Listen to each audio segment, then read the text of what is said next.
here, you want to be part of the show, hit me up on email, mynightoutradio@verizon.net. Also, check us out on Facebook, My Night Out. Instagram and Twitter, you can contact me directly at DJ Psycho Eddie. Also, don't forget to check out mynightOutRI.com for all your upcoming events and see what's going on in the beautiful state of Rhode Island. I just wanted to hop back now that I'm off my soapbox. We can get back to the fun stuff. Let's talk a little bit more about Comic-Con. While there were several people that I knew because I've been going there for quite a few years now. And one person that I always am happy to see, Grammy. Back in the 80s, she was a wrestler for the Gorgeous Ladies of Wrestling. She stands a towering 4 foot, maybe 4'3". She is a hell of a person to talk to. You get talking to her, she will talk your ear off in a good way. I love talking to her. I love seeing her and her husband, Alan, who is also her security, roadie, lackey, whatever you want to call it. He takes care of everything that she needs that she can't get to or do because she's busy either signing autographs or just socializing. And she's just one of the many celebrities that we ran across. Another one to bring out, if everyone remembers the movie Clerks. Two really great guys I had a chance to crack open a couple with was Brian O'Halloran and the other one, Steve Schaffo. I know I'm butchering names, but I always butcher names.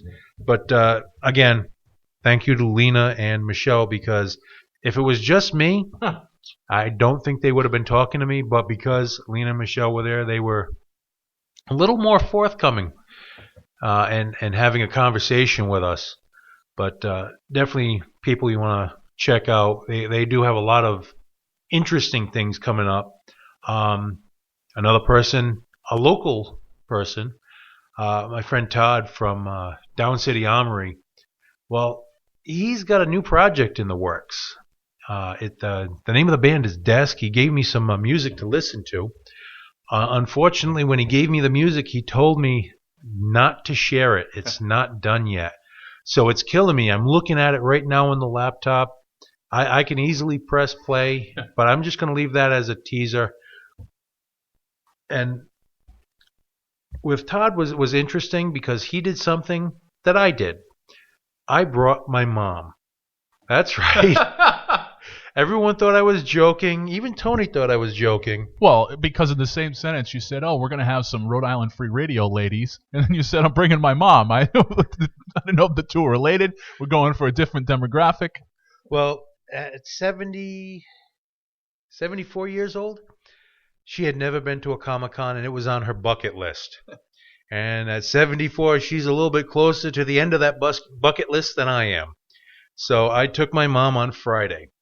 And, well, at 74, I can see how some of the older people get tricked into some of the scams that they get tricked into because, well, I got to let the cat out of the bag.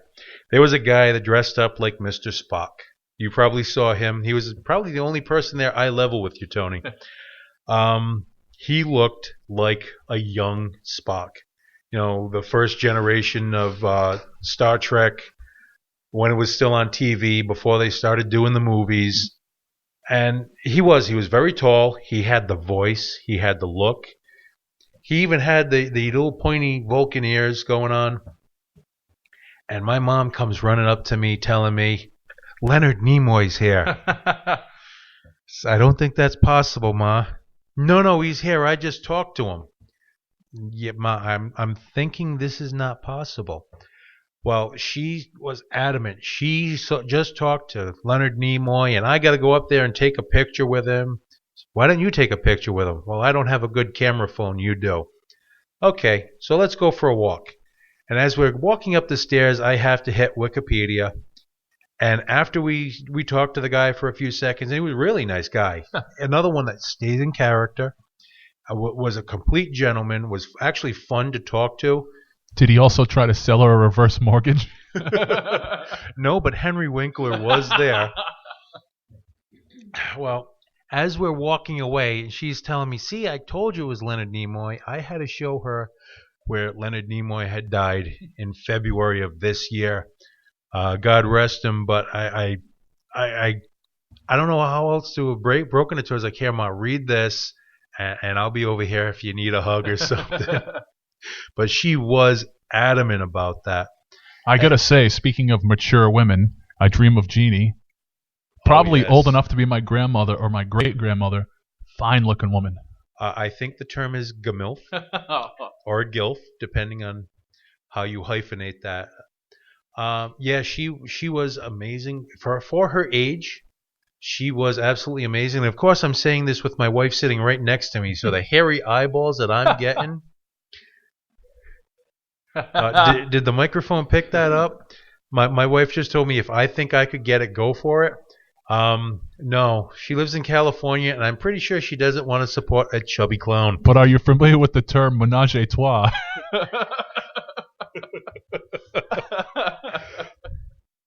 It's just like having the moons over my hammy. You got the eggs, you got the meat, you got the cheese, it's all smushed together, nice and toasty.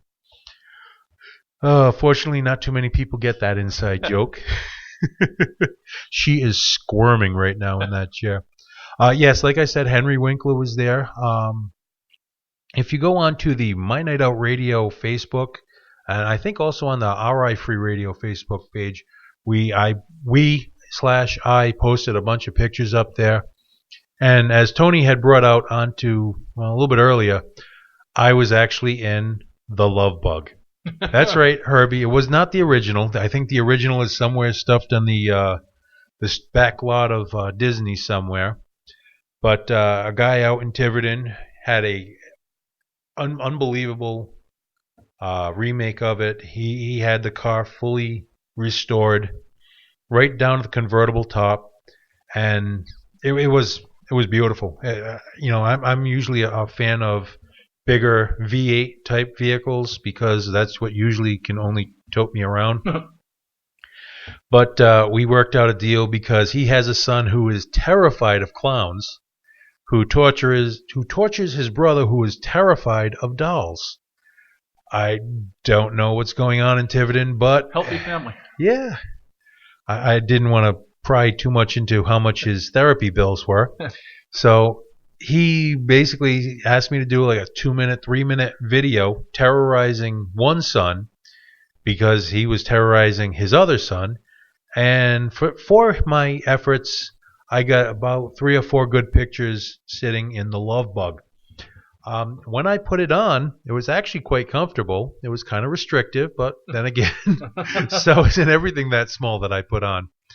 No, I got to say, the Volkswagen, it did not have much in the shoulder room, but it actually did have plenty of leg room. And if there were seat belts, I probably might have almost been able to put one on. But yeah, that's one of those pictures that I'm never going to forget because I can't believe I actually fit into the thing. The only way it would have been better is if Tony had joined me in the passenger seat. That sounded a little off color as well. We'll just say we cohabitated the car. So why don't we take another break here? I'm kind of liking the being able to call my own breaks thing. I can't do it at work, so I'll do it here all I want. The name of the song is Blue Agave. Blindside Thunder is the band. You're listening to My Night Out Radio. We'll be back in a minute.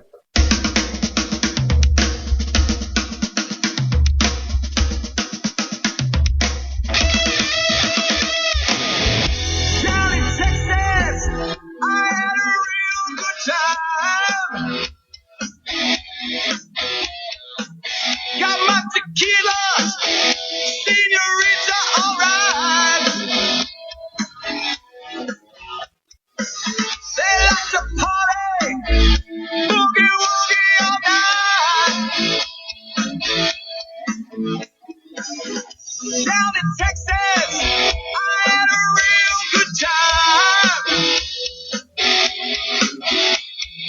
Take the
Welcome back, my Night Outers.